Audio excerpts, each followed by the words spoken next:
Grim Sky, things are heating up and getting electric as two new operators, one attacker and one defender, join Team Rainbow, where they'll put their training to the test on a completely reworked Hereford base.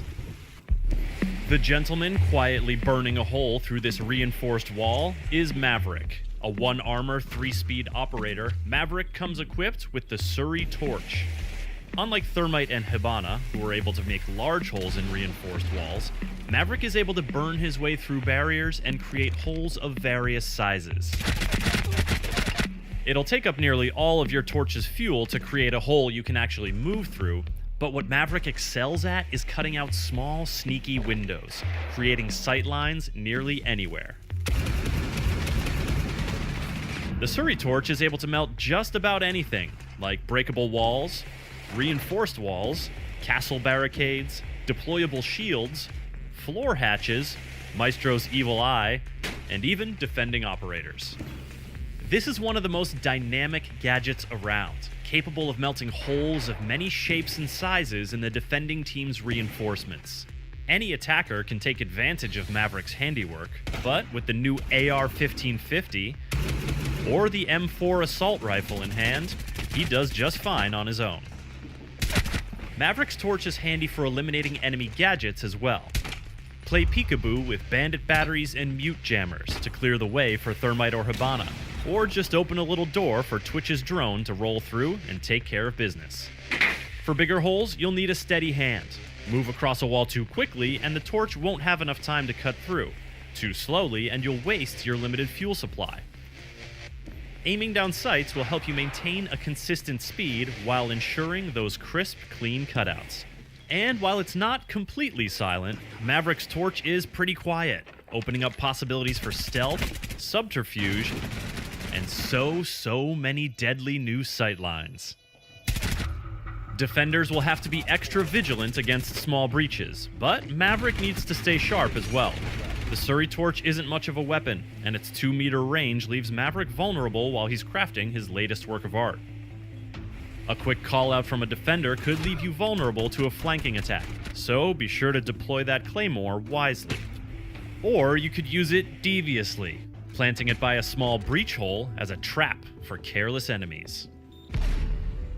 With all these new holes appearing in your defenses, it's nice to have a defender who offers some extra protection.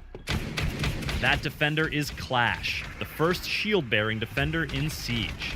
Her indestructible CCE shield covers the entire front of her body, and comes with a built-in taser that slows and damages enemies within range, making her a formidable obstacle. Her taser operates on a charge and will refill whenever it's not active. Mind your battery level, though. If you drain the shield's charge completely, you'll have to wait until it fully recharges to use it again.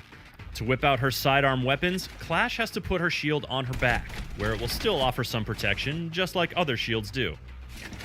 She can certainly get a kill in a pinch, but her main focus is crowd control. As a former riot officer with the British MPS, Clash is no stranger to close quarters action. Slowing down the attack makes the clock work in your favor, while drawing your enemy's attention has the added benefit of making them more susceptible to flanking attacks from your teammates. And let's not forget one of the most powerful things a shield can do: block enemy fire. Has that pesky Maverick cut a hole into a reinforced wall and exposed your entire team? Plug it up with Clash. Sometimes physically blocking an enemy's progress is your best play, but don't be afraid to use your protection to your advantage. With 3 armor and 1 speed, Clash might seem like the furthest thing from a roamer, but her shield allows her to be in spaces where defenders normally fear to tread. Stroll outside for some early game scouting, and use your map knowledge to roam in areas where attackers can't easily get behind you. Your P10C or SPSMG sidearms mean enemies can't safely turn their back on you. But even with your shield up, you're not invincible. Thatcher can temporarily disable the taser with his EMP grenades. And Capitão's asphyxiating bolts can do serious damage to the slow-moving Clash, even with her shield equipped. Furthermore, Clash cannot melee with her shield. In fact, if an enemy manages to melee her, or if she gets hit with a concussion grenade from Zofia, she'll drop her guard momentarily and be partially exposed. But Clash is not one to be vulnerable for long, and getting through her stalwart defense will prove to be a tall order. Operation Grim Sky is set to seriously shake things up on both sides of the conflict. For more on Rainbow Six Siege, subscribe to our YouTube channel and be sure to check out news.ubisoft.com.